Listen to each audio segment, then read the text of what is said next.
안녕하세요. 김유갑의 경제부동산입니다. 더 좋은 방송을 하도록 구독, 좋아요, 댓글 알림 부탁드립니다. 전세제도 폐지 터졌다.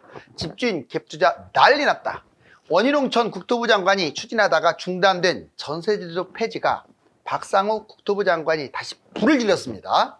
전세제도는 우리나라만의 독특한 주거 형태이며 역전세, 깡통전세, 보증금 사기, 집값 폭등 등 부작용이 많다는 이유 때문입니다.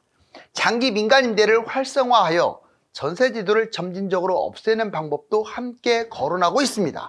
그동안 집주인들은 전세제도를 활용하여 갭 투자를 하면서 무한대의 소득을 창출해 왔습니다.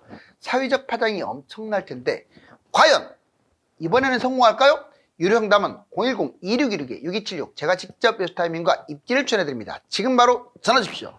전세제도 폐지 터졌다. 자, 집주인 갭투자 난리 났다. 이게 깡통 전세죠. 자, 이 전세제도 과연 이 전세제도가 폐지가 될 수 있을까요?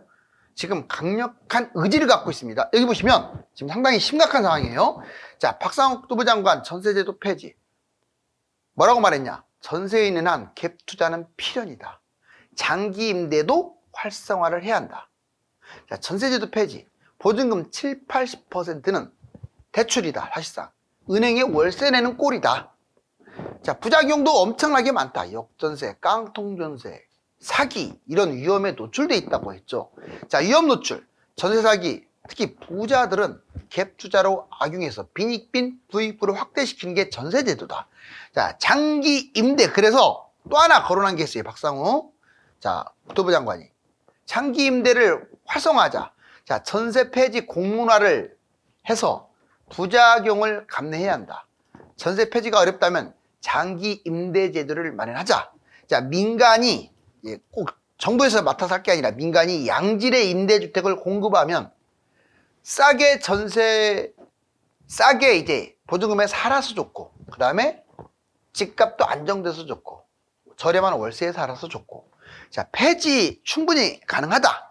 자, 한문도는 뭐라고 말했냐면요. 한문도 교수는 전세제도가 없어져야 주거 환경이 개선된다 이렇게 말하고 있죠. 만악의 근원이 전세다. 집값 폭등의 근원. 자, 그 다음에 한국만의 제도, 우리나라만 있다는 말은 역으로 말하면 없애도 된다는 거예요. 없애도. 그런데 재밌는 일이 있어요. 전세제도를 폐지하려고 하면 그냥 공짜로 사는 느낌이 들어서 오히려 집도절도 없는 전세입자들이 반대를 해요. 월세 내기 싫으니까. 그거는 하나만 알고 둘은 모르는 거예요. 세입자가 일을 얻어갔다면요. 세입자가 일을 얻었다면 집주인은 갭 투자로 10을 얻어갑니다. 10을. 왜 그 생각을 안 하세요? 내 돈이 5억 있었던 돈이 2억으로 줄어든다는 생각을 왜 안 하세요? 아무튼 한국만의 제도이기 때문에 얼마든지 폐지가 가능한 거예요. 다른 나라도 다 보편적이라면 폐지하기가 어렵죠. 장기적으로 장기 임대, 월세 이 두 가지로 가는 거죠. 갑자기 월세로만 바꿔버리면 월세 부담이 되잖아요. 그래서 아까 제시한 게 장기 임대인 거예요. 자, 이제 원희룡 장관 때 전세 폐지 불이 붙은 상황이었어요. 원희룡도 박상우도 질타한 전세제도 폐지할 수가 있을까요, 과연? 자, 전세 폐지. 문제점, 전세 사기, 깡통 전세, 집값 급등. 여러분들 집값 폭락하기 바라잖아요. 전세제도가 있는 한은 폭락에 무조건 한계가 있어요. 전세제도가 있는 한, 전세제도 자체가 없어야 집값은 폭락할 수 있습니다.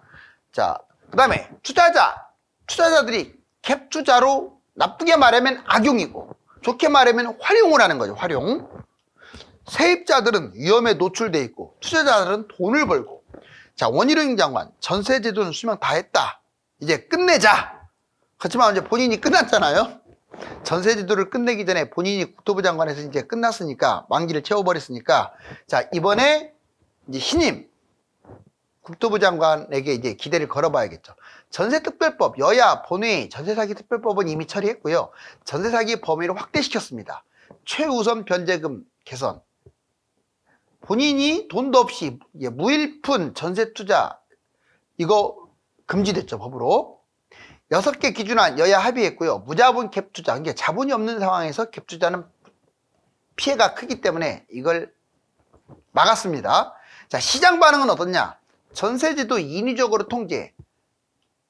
이거는 그렇게 원치 않는 사람들이 더 많아요. 대신에 장기적으로는 퇴출해야 한다는 데에는 많은 사람들이 공감을 합니다. 갭 투자, 무주택 전세가 유주택 부를 창출, 이걸 알아야 돼요. 이 갭 투자가 존재하잖아요. 그러면 무주택자분들이 전세로 공짜로 산다는 느낌을 갖나 봐요. 월세를 안 내니까. 그렇지 않아요. 돈 가치가 떨어진다는 건 생각 안 하고, 오히려 유주택자들이 부를 창출함으로써 전세를 살고 있는 내 돈의 가치가 형편없이 떨어지는 거예요. 전세제도는 서민 주거 비용 절약에 일정 부분 공헌한 것도 있지만, 굳이 따지면 제 생각에는 8대2로 부작용이 8이에요.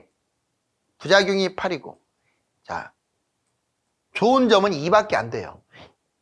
그 좋은 점도 거의 유주택자에게 해당돼요. 이제 전세제도 장단점 전방을 한번 보면, 긍정적으로 보자면 집주인, 전세를 활용해서 갭투자, 집값 등 집주인들은 돈을 벌 수 있어요.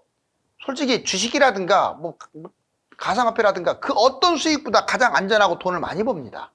그냥 집을 사는 투자가 아니라 갭투자를 말하는 거예요. 세입자들은 월세보다 전세가 부담이 적어요. 오, 그렇네요. 집주인은 돈 벌고 세입자는 부담이 적고, 세입자와 집주인 모두 상생하는 제도가 긍정적이다. 그런데 이거는 하나만 알고 둘은 모른다고 제가 그랬잖아요. 세입자는 1을 얻어간다면 월세 조금 이제 덜 내니까 집주인은 10을 얻어가요.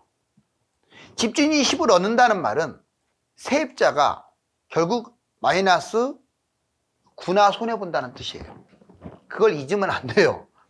자, 이제 당연히 부정적으로 나와야 돼요. 무주택자들은. 유주택자들은 긍정적으로 뭐 나올 수 있고요. 자, 깡통전세, 보증금 미반환, 세입자 이런 손실에 노출돼 있고, 집값 폭등 제일 안 좋은 거죠, 이게. 갭 투자가 증가함으로써 집값, 전세값이 동반 상승하는 거죠. 집주인한테 무조건 유리한 제도입니다, 전세제도는. 말할 것도 없어요. 압도적으로 유리해요. 그냥 조금 유리한 게 아니라 집주인이 세입자 이익의 5배, 10배 가깝다고 제가 얘기하잖아요. 전망, 전세 폐지, 집값 전세 폐지만으로 장기적으로 30% 폭락 효과를 가져올 겁니다. 그리고 월세보다 대출을 받을 수 있는 여건이 돼. 지금은 대출이 너무 비싸서 그렇지, 이제 또 다시 저금리로 안정화되면 대출 싸지잖아요. 95년에서 자 23년 순수 전세, 준 전세, 그때마다 폐지하려고 했는데 폐지가 안 됐고, 지금 숫자도 비슷해요. 결국 20, 30년이 지났는데 폐지도 안 되고 그대로 변함이 없어요. 전세 폐지, 전세는 소폭 줄어들고 30년간 지속됐음을 알 수 있어요. 자, 이제 전세 피해를 막으려면 그럼 어떻게 해야 하느냐? 자, 일단 지금은 제 개인적 생각으로 깡통전세나 뭐 역전세 위험성은 이제 좀 어느 정도 사라진 것 같아요. 솔직히 누가 이제 빌라 값 거의 비슷하게 두고 전세 누가 들어가? 이제 안 들어가잖아요, 사람들이 알고. 그러니까 깡통전세가 잘 안 나오고, 아파트가 그 깡통전세가 되는 전세가율도 되지도 않아요, 그렇게. 역전세? 지금 돈을 못 돌려준다? 이제 전세가는 올라가고 있잖아요, 지금. 그래서 그 부분도 상당히 이미 끝난 것 같아요. 아무튼 반전세, 반월세, 전세가 비율을 좀 낮추는 게 좋습니다. 전세를 너무 많이 묶어놓으면 안 돼요. 두 번째, 전세는 매매가의 60% 이내가 좋아요. 전후가. 최근 실거래가 기준으로 60% 전후 잊지 마세요. 전세가가 예전에 빌라처럼 90% 수준, 오히려 100%를 뛰어넘거나 그래버리면 망합니다. 다주택자, 법인, 이 사람들은 피하세요. 웬만하면. 집이 여러 채 있는 사람들 또는 법인들, 여기 전세 살지 말라고요. 무조건 살지 말라는 게 아니라 가급적이면. 장기 하락, 경매 위험성이 있어요. 그 다음에 아파트가 아닌 것들은 무조건 전세 안 사는 게 좋아요. 가격도 없고요, 모호하고. 이런 데는 반전세나 월세가 좋죠. 대항력 1순위로 확보하세요. 자, 보증보험을 드려야겠죠. 그리고 전세권을 설정하거나 체납 정보도 미리 다 파악을 하고 계셔야 돼요. 자, 전세 불안, 매수 금지. 잘못 매수하면 더 큰 피해를 보니까 내가 전세 불안하다고 그냥 무작정 매수할 게 아니라 매수는 타이밍을 봐야 돼요. 이제 갭 투자 4가지 유형. 그런데 이 갭 투자라는 게요, 참 재밌는 게 무조건 떼돈 벌려고 갭 투자하는 것만 있는 게 아니에요. 첫 번째, 순수 투자. 바로 이게 돈을 벌기 위한 투자죠. 실거주가 폐지됐기 때문에 무주택자들이 그냥 2년만 보유해도 비과세예요. 그러니 당연히 하려고 하죠. 순수 투자. 두 번째, 거주 준비하는 방법도 있습니다. 본인이 지금 전세 사는데 이게 안 맞아. 집은 사고 싶고 전세 살고 있고 아직 만기는 안 됐고, 그래서 실거주를 미리 준비하기 위해서 갭 투자를 해놓는 경우가 있고, 세 번째, 상황 봐가지고 어떻게 딱 이거다 저거다 말할 수가 없어요. 그러니까 실거주로 입주할 수도 있고 상황에 따라서 그냥 갭 투자하다가 2년 있다가 팔 수도 있고, 상황에 따라서. 마지막 네 번째, 추가 투자. 내가 살고 있는 집은 있는데 일시적 2주택이라든가 뭐 여러 가지 자녀 투자라든가 여기 써 있잖아요. 자, 여유적으로 일시적 2주택 갭 투자, 자녀 앞으로 갭 투자, 이걸 활용하는 방법, 이 네 가지 형태가 있다는 거. 여러분들 전세 장기간 살면 위험합니다. 왜 전세로 장기간 살면 위험하냐면, 전세로 살게 되면 여러분들 문제점이 전세금이 묶여서, 자, 속칭 누가 말하는 벼락거지, 이게 좋은 용어는 아니지만 그래도 쓸게요. 벼락거지. 반대가 이제 영끌한 사람들 벼락 빚거지라고 하는데, 아무튼 평생 전세를 살게 되면 돈 가치가 떨어져서 벼락거지 된다, 이 말 틀린 거 아닙니다. 두 번째, 필요할 때, 자, 언제 필요하냐? 집값 2년 이상 하락한다는 조건으로만 전세 살아야 돼요. 근데 앞으로 2년 동안 집값이 떨어진다고 보장할 수 있어요? 없잖아요. 그래서 전세 일부만 보증금으로 살아야 돼요. 이해가셨어요? 전세에 다 돈이 묶여버리면 또 집 타이밍을 놓치니까 집값 뛸 때, 자, 전세 잔금에 맞춰서 매수 계약. 만약 전세를 살고 있는데 집값이 뛰고 있어요. 그러면 계약은 하되 3개월이든 6개월이든 9개월이든 늘려 나의 그 전세 잔금에 맞춰갖고 잔금을 맞추라, 이 말이에요. 자, 이번에 대출 전월세, 전세대출 4에서 5% 금리 지금 받아갖고 현금을 부여하는 방법이 좋습니다. 그렇죠. 언제 집값이 뛸지 모르니까 불안하다. 그러면 전세 세를 박으면 안 돼요. 모두 다 전세 대출을 받으세요. 그래놓고 일부 대출 받은 걸로 자기가 살고 있고, 자기 돈은 은행에 저축을 해놓으면 그 돈으로 언제든지 집을 잡을 수가 있어요. 전월세, 월세를 좀 많이 하고 전세 보증금으로 일부만 하는 방법도 있죠. 집값이 뛸 때 보유현금이 있잖아요. 그러면 뛰려고 하면은 실거주 빨리빨리 해버리든가 갭 투자를 하든가 해야죠. 그 다음에 현금 보유, 관망. 자, 지금 부동산 변곡점 징후를 지켜보는 거죠. 현금은 갖고 있어서 나쁠 게 없어요. 무조건 2년 떨어진다는 보장을 하게 되면 좋은데, 솔직히 무조건 2년 떨어질 것 같지가 않아요. 자, 그 다음 매입. 집값이 점진적으로 상승 추세. 지금 시작할 수도 있는 거예요. 그럼 현금을 보유해야 집을 사잖아요. 기다린다. 자, 2차 폭락, 장기 하락. 그러면 이것도 장기 하락으로 해서 무조건 2년 동안 기다렸다가 산다, 이런 전략은 아주 안 좋아. 총선 때부터 계속 관망하는 거예요. 설령 2년 동안 관망을 하더라도 흐름을 봐가면서 관망을 해야지, 그냥 무관심으로 가다가 나중에 2년 있다가 딱 집 보면요, 엄청나게 뛰어 있어요. 자, 2024년에서 26년이 갭 투자 또 황금기입니다. 이게 뭔 말일까? 예전에 보니까 이 파랑색이 매매가예요. 지금 쭉 이 파랑색 있죠, 매매가. 이 빨강색이 전세가예요. 봤더니 전세가하고 매매가가 벌어질 때가 92년, 여기 하나 있고, 그 다음에 2007년에서 11년, 이때 집값이 너무 많이 뛰는 바람에 벌어졌네요. 그 다음에 2018년에 17년 너무 벌어졌죠. 주로 집값이 폭등을 하게 되면 매매가는 많이 뛰고 전세가는 좀 덜 뛰기 때문에 많이 벌어지는 거예요. 그러면 이제 기회가 오네요. 예전에 여기 보세요. 2002년에 완전 전세 매매가가 바짝 붙었어요. 솔직히 2천만 원으로 2억을 벌 수 있는 어떤 기회였죠. 또 한 번 더 있었네요. 2014에서 15년, 이때도 3천만 원, 5천만 원 투자해가지고 막 5억 벌고 10억 벌고 하는 사람들 많아요. 그러면 앞으로 또 온다고요. 자, 이렇게 쭉 화살표를 그었더니 몇 년도라고 써 있어요. 여기 2024년에서 2026년. 제가 보기에는 완전 바짝 붙는 게 2026년 정도 되지 않을까라고 판단이 됩니다. 이제 전세제도 부자들이 활용을 했는데, 저도 이거 여러 번 얘기했습니다. 자, 전세제도는 부자들의 전유물이 돼요. 왜? 이걸 활용해서 갭 투자를 해가지고 돈을 버니까. 지금 상승장에 내가 3억이란 돈이 있어요. 그럼 네 가지 경우의 수가 있어요. 자, 갭 투자를 할 수가 있어요. 전세 끼고 투자하는 거. 두 번째, 분양을 받는 경우도 있어요. 세 번째, 자, 빚투 거주하는 경우. 빚을 좀 얻어가지고 거주. 네 번째, 아예 빚 없이 내 돈만으로 거주하는 방법 네 가지가 있는데, 누가 제일 돈을 못 버느냐? 그냥 빚 없이 실거주로만 사는 사람이 제일 돈을 못 벌어요. 손해볼 수도 있어요. 그 다음에 빚을 좀 얻어가지고 거주할 경우 그 빚만큼 집값이 더 뛰기 때문에 이득입니다. 그 다음에 괜찮은 곳 분양받은 사람이 돈을 벌어요. 제일 돈을 많이 버는 사람이 1등이 누구냐? 전세를 끼고 투자하는 사람이에요. 이건 평균치를 말해요. 다 그렇다는 게 아니라. 보시면 실거주가 폐지됐기 때문에 하락장, 조정장, 특유과열 지역 다 없어졌잖아요, 지금. 자, 뭐 강남하고 일부 지역 빼고. 웬만하면 이제 돈 좀 비싼 곳들, 강남, 서울, 경기, 지방의 어떤 중심지로 들어가는 게 좋겠죠. 예를 들자면 10억짜리가 지금 7억까지 빠졌다. 그러면 이 7억일 때 여기 3억 갭 투자 가능하네요. 그렇죠? 7억이면 3억이면 잡아요, 어느 정도. 근데 7억짜리가 10억 회복하고 14억으로 가요. 7억이나 뛰었네요. 나는 3억만 전세 끼고 투자했는데 14억으로 가니까 7억이나 차익이 생겼어요. 세상에 3억 갖고 7억을 번다. 엄청나지 않나요? 2등 분양. 분양도 이제 3기 신도시라든가 서울의 유망지역, 지나치게 분양가가 비싸지 않은 곳들, 이런 곳들은 정말 엄청나게 돈을 벌 수가 있어요. 자, 여기 보니까 서울 대단지 3기 신도시, 또 지방에서도 괜찮은 곳. 자, 수익률을 봤더니 이제 8억짜리 분양을 했어요. 그래서 얘가 13억까지 갔다고 치자고요. 그러면 3억 갖고 갭 충분히 가능해요. 입주할 때 갭 투자하니까. 자, 나중에 5억 차익이나 생겼네요. 왜? 8억이 13억으로 갔으니까. 근데 분양은 당첨 안 될 수도 있는 거잖아요. 근데 분양이 1등이 아니에요. 갭 투자가 더 벌어요. 실질 평균적으로 보면. 그 다음에 B2 거주.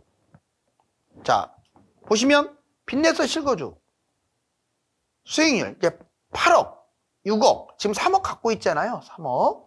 자, 한 2억 정도 빚을 냈어요. 그럼 8억이 6억으로 떨어졌을 때 2억 정도 빚을 내가지고 6억짜리를 잡은 거예요. 자, 그래가지고 이제 11억, 5억이나 차익이 생겼네요. 즉, 빚을 하나도 안 냈을 때보다 훨씬 많이. 이번에는 실거주로만. 자, 지금 내가 3억을 갖고 있어요. 그럼 5억 5천짜리가 3억으로 떨어질 거 아니에요? 그럼 3억을 들어간 거야. 근데 얘가 5억 5천 회복하고 7억으로 갔어요. 결국 4억 뛰었네요. 4억 차이. 자, 보시면 이 순서대로. 그래서 갭 투자가 얼마나 많은 돈을 벌었는지 이거 보시면 놀랄 거예요. 아마 기절합니다. 자, 강서구 가양동에 5천만 원 갭 투자. 이거 22평 가양 6단지. 2013년 6월 달에 매매가가 2억 3천. 전세가가 1억 8천. 5천만 원만 있으면 얘는 갭 투자가 가능했어요. 그런데 2022년 3월 달, 약 9년이 지난 후에 봤더니 자기가 분명히 5천만 원 갖고 투자했는데 세상에 자 2억 3천짜리가 10억까지 뛰었어요. 얘만 그런 게 아니에요. 서울에 거의 다 그랬어요. 거의 다.